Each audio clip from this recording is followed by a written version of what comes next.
Hello दोस्तों, मैं उमा शंकर आपको अपना tricky by US Gupta channel में स्वागत करता हूं। दोस्तों, आज मैं आप लोग को संस्कृत ग्रामर संधि और संधि विच्छेद के बारे में बताने जा रहा हूं। दोस्तों, आज आप लोग को मैं संस्कृत ग्रामर में संधि के बारे में बताने वाला हूं। दोस्तों, चलिए दोस्तों, आज हम लोग संधि के बारे में जानते हैं। जैसा कि आप जानते हैं दोस्तों, संधि 3 शब्दों से मिलकर बना है। सम प्लस धा प्लस की। सम अर्थात इसे उपसर्ग शब्द से बना है, जबकि धा धातु शब्द से बना है और की प्रत्यय शब्द से बना है। दोस्तों, इन तीनों को मिलाकर ही संधि का निर्माण किया गया है। दोस्तों, आज हम आप लोगों को संस्कृत में संधि के बारे में बताएंगे और इसके अनुसार हम सभी जानेंगे कि संधि को किस प्रकार से पहचाना जाएगा और संधि विच्छेद किया जाएगा। इसको हम आप लोगों को ट्रिक के माध्यम से बताएंगे। दोस्तों, ये हमारा 3 शब्दों से बना है, सम प्लस धा प्लस की।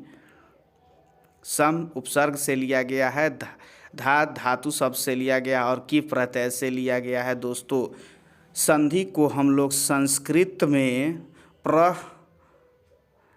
शनिकर्षः संहिता कहते हैं। दोस्तों, अर्थात इसका सूत्र के अनुसार वर्णों की अत्यधिक समीपता को संहिता या संधि कहते हैं।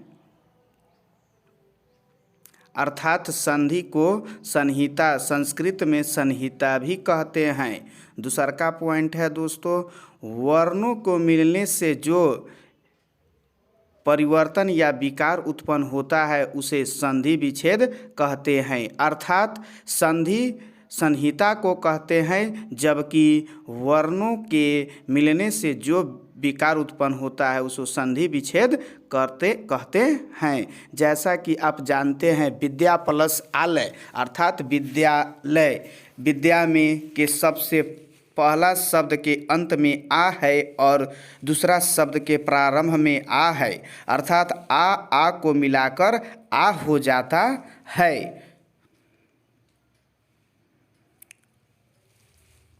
इन सभी को अब हम लोग संधि के भेद के माध्यम से जानेंगे। हिंदी में हम लोग स्वर संधि, व्यंजन संधि और विसर्ग संधि जानते हैं।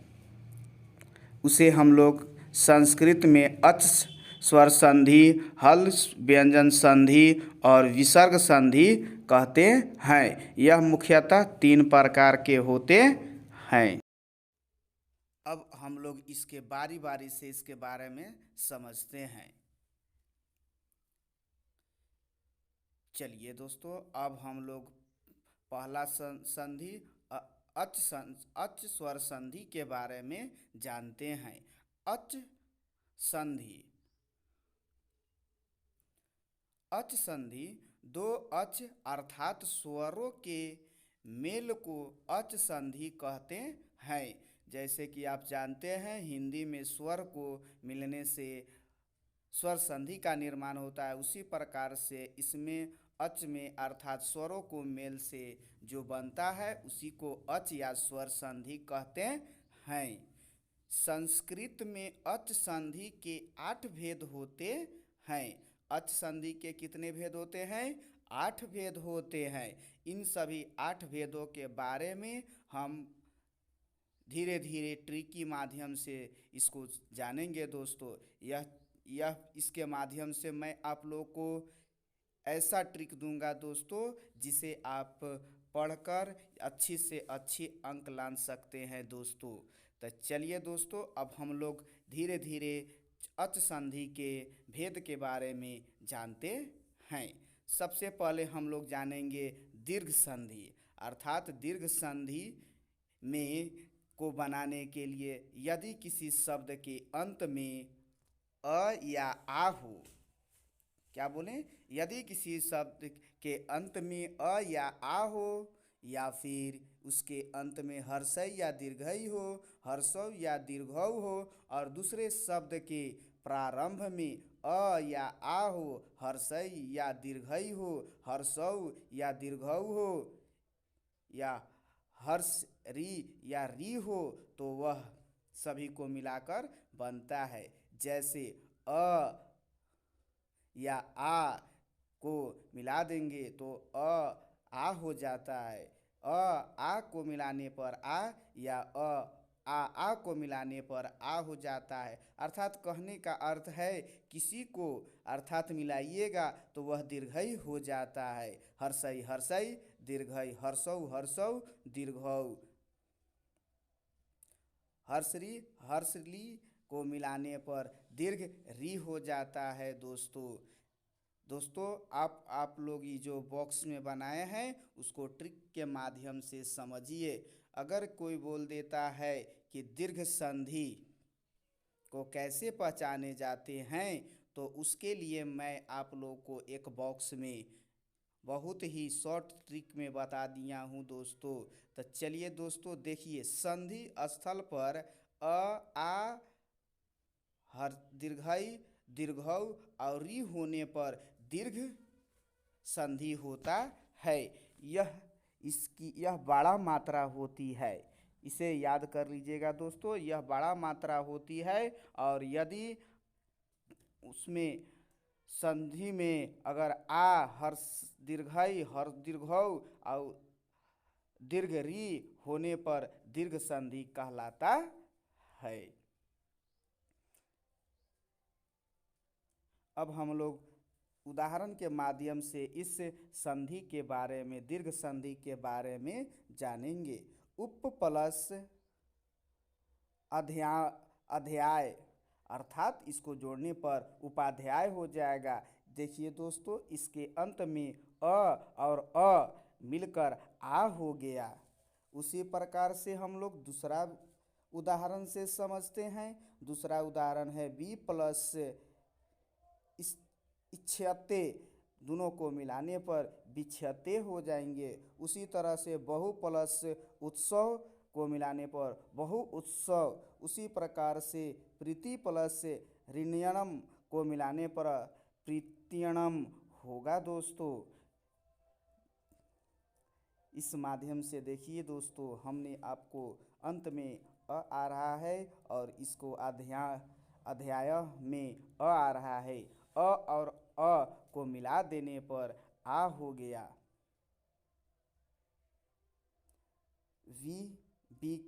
वी शब्द के अंत में हर्षई आ रहा है और दूसर के शब्द में दीर्घई आ रहा है, अर्थात हर्षई और दीर्घई को मिलाने पर दीर्घई हो गया दोस्तों।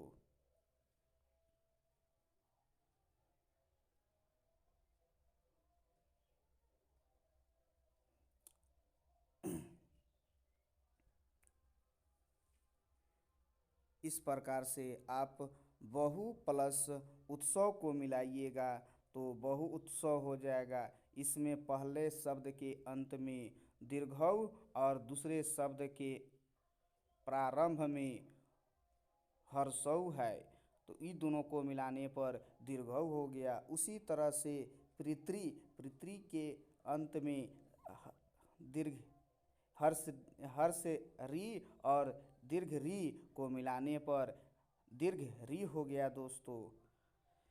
इस प्रकार से आपको मैं बताऊंगा दोस्तों। और इसके लिए आप जिसमें अब आप लोग दूसर का देखिए दोस्तों, दीर्घ के बाद अब वृद्धि संधि देखते हैं। वृद्धि संधि में क्या है दोस्तों, यदि किसी शब्द के अंत में अ या आ हो और उसके को और दूसरे शब्द में ए या ए हो को मिलाकर ए हो जाता है।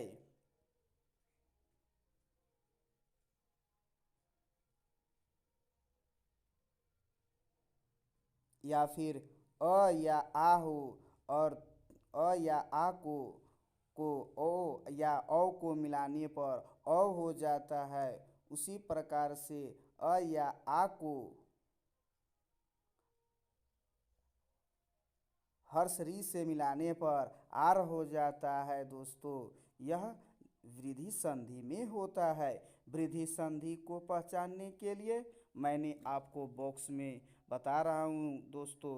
दीर्घ स्थल पर ए ओ आ आर आल होने पर वृद्धि संधि होता है, जिसे हम आप लोग को उदाहरण के माध्यम से जानते हैं दोस्तों।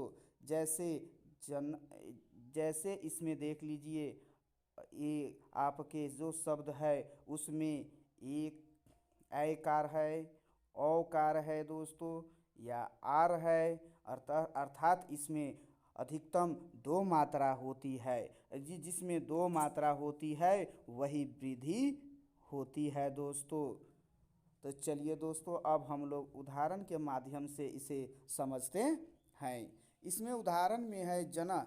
जना के अंत में अ है और जबकि दूसरे शब्द के प्रारंभ में ए है, तो अ और ए को मिलाकर ए हो जाता है दोस्तों।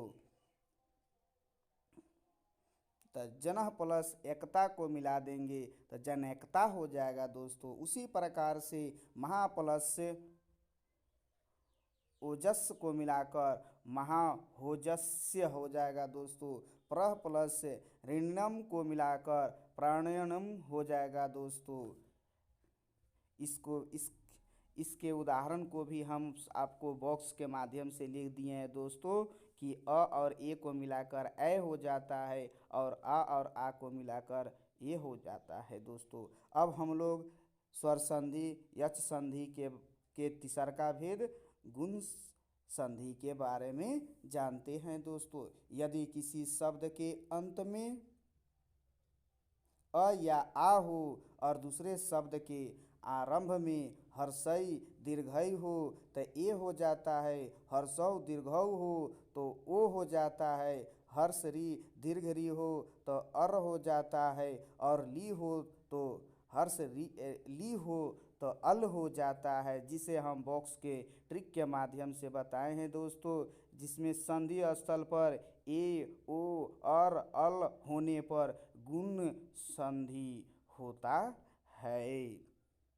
देखिए दोस्तों, अगर कहीं भी ए ओ अर अल होगा तो उसे हम गुण संधि कहेंगे, जिसे हम आप लोग को माध्यम से उदाहरण के माध्यम से समझाने वाले हैं दोस्तों।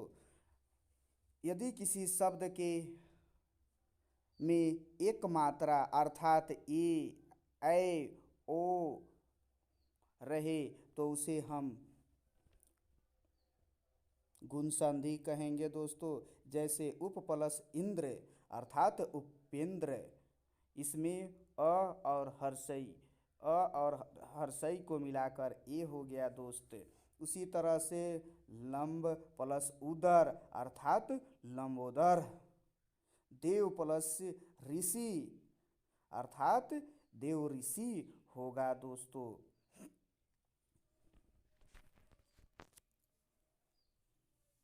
इसे हम आप लोग को बॉक्स में भी बता दिए हैं दोस्तों कि अ और हर्षई को मिलाकर ए हो जाता है। इसको बहुत ध्यान से देखिए दोस्तों, क्योंकि थोड़ा भी गलत होने पर यह गलत हो सकता है। इसे एक बार नहीं बार बार इसे वीडियो को देखें और अच्छे अंक लाए दोस्तों। चलिए दोस्तों, और तौ प्लस से लिकार अर्थात इसका हो जाएगा तलत्कार, तौलत्कार हो जाएगा दोस्तों। इसमें अ और हर्ष ली अल हो जाता है। अब हम लोग इसके स्वर के चौथा भेद को जानेंगे। चौथा भेद है दोस्तों यन संधि। यन संधि में अब हम लोग देखेंगे, अब हम लोग यन संधि के बारे में जानते हैं दोस्तों। यन संधि अर्थात यदि किसी शब्द के अंत में हर्षई या दीर्घई या हर्षौ और दीर्घई या हर्ष री या दीर्घ री या ली हो और इसके बाद दूसरे शब्द के आरंभ में असमान स्वर अर्थात इनको छोड़कर बाकी कोई स्वर हो तो उसके साथ क्या हो जाता है, हर्षई और हर्षई दीर्घई के साथ यह हो जाता है, हर्षौ दीर्घौ के साथ वह हो जाता है, हर्ष री दीर्घ री के साथ र हो जाता है और ली प्लस से असमान स्वर के साथ ल हो जाता है, जिसे हम आपको बॉक्स में बता दिए हैं दोस्तों, अपने ट्रिक के माध्यम से बता दिए हैं। संधि अर्थात यहाँ देखिए दोस्तों, संधि स्थल पर य व र ल होने पर यन संधि होगा, अर्थात य र ल व और इसके बाद आधा शब्द आए तो यन संधि होता है दोस्तों। यह बात आप दिमाग में बैठा लीजिएगा दोस्तों। यदि किसी भी संधि में य र ल व के पहले आधा शब्द होगा तो यन संधि होगा। चलिए अब हम लोग उदाहरण के माध्यम से इसको समझते हैं। चलिए पहला उदाहरण में बता रहा है दोस्तों, अत्ययुक्तम स्वागतम नेत्री। देखिए दोस्तों इसके अंत में क्या क्या आता है। देखिए यह के बाद त है दोस्तों, यह हमारा यन संधि होगा। चलिए अब हम लोग इसको संधि विच्छेद करके देखते हैं। अति प्लस उत्तम, अति प्लस उत्तम अर्थात अयोत्यम, इसमें क्या हो गया दोस्तों, हर्षई और हर्षौ को मिलाकर यह हो गया दोस्तों। उसी प्रकार दूसरा एग्जाम्पल देखते हैं दोस्तों। दूसरा एग्जाम्पल है सु प्लस आगतम अर्थात स्वागतम। इसमें सु के अंत में उ है दोस्तों, हर्षौ, इसके बाद आपका आ हो गया, इन दोनों को मिलाकर वह हो जाता है अर्थात स्वागतम हो जाएगा। उसी तरह से नित्र प्लस ई नेत्री, ली प्लस आदेश लादेश हो जाएगा दोस्तों।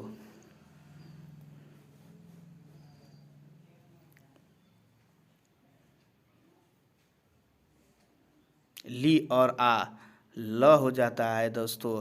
अगर हलंत रहेगा तो वह आधा ल होता है दोस्तों।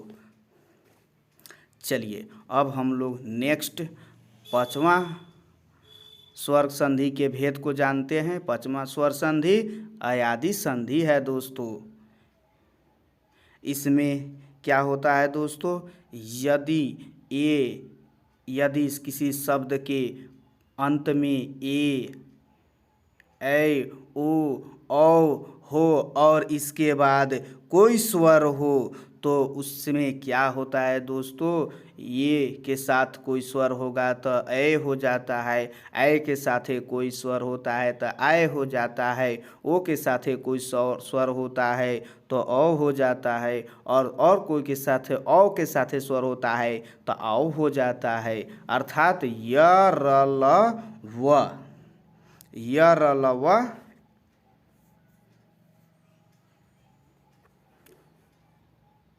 अंत में होता है दोस्तों। तो चलिए अब हम लोग देखते हैं ट्रिक के माध्यम से। ट्रिक में क्या कह रहा है दोस्तों,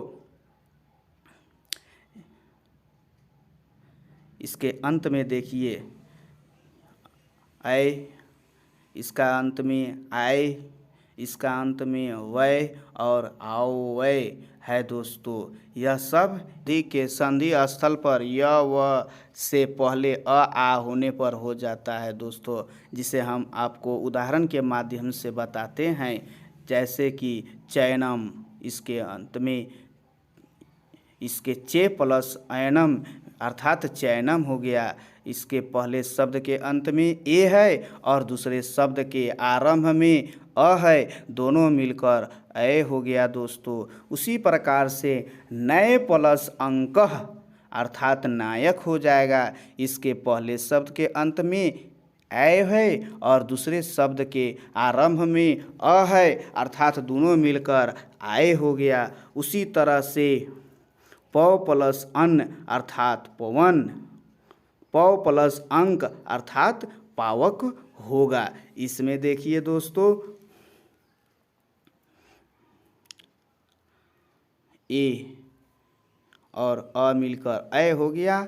उसी प्रकार से आपको एग्जाम्पल 2 में भी देखिए, इसके पहले शब्द के अंत में ए है जबकि दूसरे शब्द के आरंभ में अ है, दोनों को मिलाकर आय हो गया। उसी तरह से तीसर का एग्जाम्पल में ओ है और उसके दूसरे शब्द में अ है, आओ हो गया। उसी तरह से चौथा एग्जाम्पल में दोस्तों औ है और इसके दूसरे शब्द में अ है, आओ हो गया दोस्तों।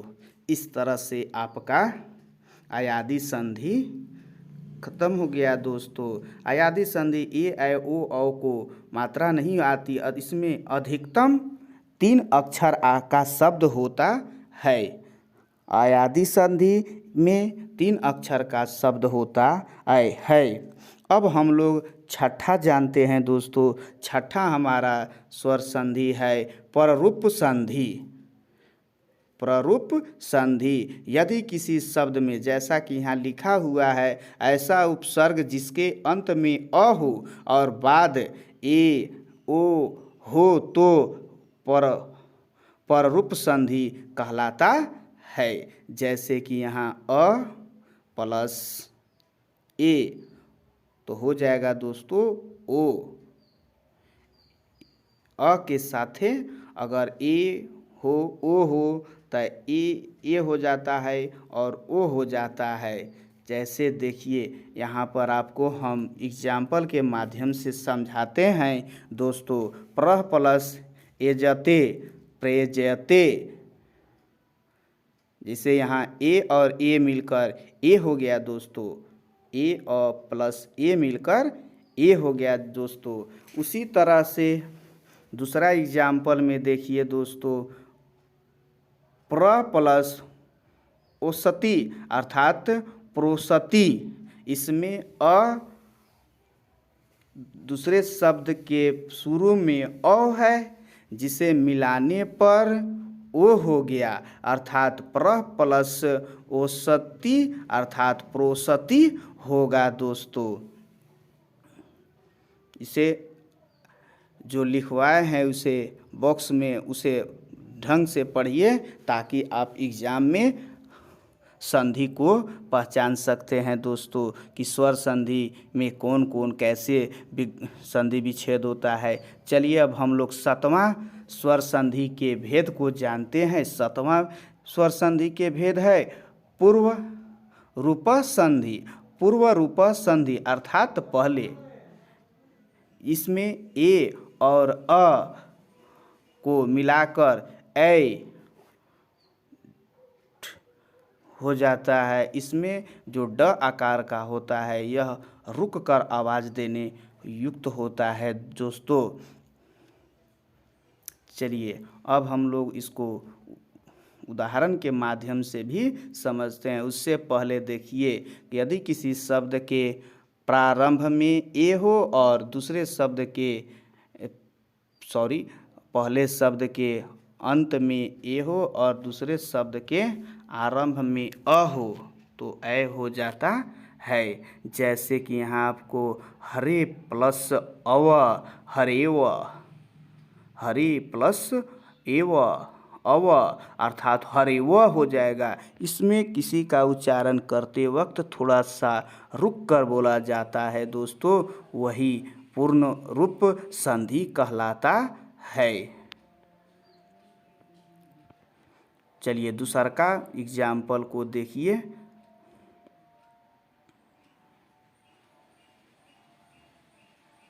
इस प्रकार से आप पहले शब्द में ए है और दूसरे शब्द में अ है अर्थात हरे व। उसी प्रकार से दूसरा लोको प्लस अयम अर्थात लोको लोको एणम, वहाँ पर थोड़ा सा रोक कर बोला जाता है। यही पूर्व रूप संधि है। पूर्व मतलब पहले के बाद रुक कर बोलना ही पूर्ववर्त संधि कहलाता है दोस्तों। तो लोको प्लस अयम अर्थात लोकोय यम होगा। अब हम लोग लास्ट और 8वां स्वर संधि के भेद को जानते हैं दोस्तों। जैसा कि आप देख रहे हैं इस वीडियो में, आप लास्ट आपका स्वर संधि प्रकृति भाव संधि है अर्थात प्रकृति के अनुसार भाव को बताने वाले संधि है। इसमें जैसे कि हरि प्लस से इमो हरि इमो, इसमें कुछ नहीं होता है दोस्तों, ओनली फॉर सिर्फ इसमें बोला जाता है। तो चलिए दोस्तों, अब हम आप लोग को हरि और इमो को विग्रह कर कर बताते हैं कि इन दोनों को मिलने पर क्या हो जाता है दोस्तों। यह इमो को मिला दीजिएगा तो हरि के अंत में री है, और हर्षव को मिला दीजिएगा तो हरि इमो हो जाता है। तो चलिए दोस्तों, इस प्रकार हम आपको आज मैं स्वर संधि के बारे में बताया कि संधि क्या होता है, संधि को कैसे जाना जाता है, इसको बारे में बताएं। चलिए थोड़ा सा शॉर्ट में बता देते हैं दोस्तों। यदि बड़ी मात्रा होगा तो दीर्घ संधि, जिसमें एक मात्रा होगा उसको हम लोग गुण संधि कहेंगे। वृद्धि संधि में दो मात्रा होती है। यन संधि में यर लवा के छोड़ यर लवा के पहले आधा शब्द होता है। और अयादि संधि में ए ऐ ओ औ की मात्रा नहीं आती, अधिकतम 3 अक्षर होते हैं। इस प्रकार से मैं आप लोगों को संधि के बारे में बता दिया दोस्तों। इसको देखिए, हरि प्लस इमो प्लस हरियो, हरि इमो होगा दोस्तों। यह द्विवचन है, द्विवचन अर्थात जिसमें दो शब्दों को बोला जाता है, दो स्वर होता है, दो का इसमें बोला जाता है, दो लोगों ही बोलते हैं दोस्तों, अर्थात हरि इमो, हरि इमो। इस प्रकार से इस वीडियो को देखिए। इसका जल्द ही मैं दूसर का अर्थात व्यंजन संधि के वीडियो जल्द ही तुरंत डालूंगा दोस्तों। इसको देखिए और tricky by US Gupta channel को सब्सक्राइब, शेयर और कमेंट करना नहीं भूलिएगा दोस्तों। यदि कोई भी प्रॉब्लम होगा तो इसमें बताइएगा दोस्तों। मैं अगले नेक्स्ट वीडियो में आपको नेक्स्ट वीडियो में आपको कुछ बता दूं दोस्तों। तो चलिए दोस्तों, अब इतना ही करके ब्राह्मी के छात्रों के लिए मोस्ट है दोस्तों। जय हिंद, जय भारत, जय हिंद दोस्तों।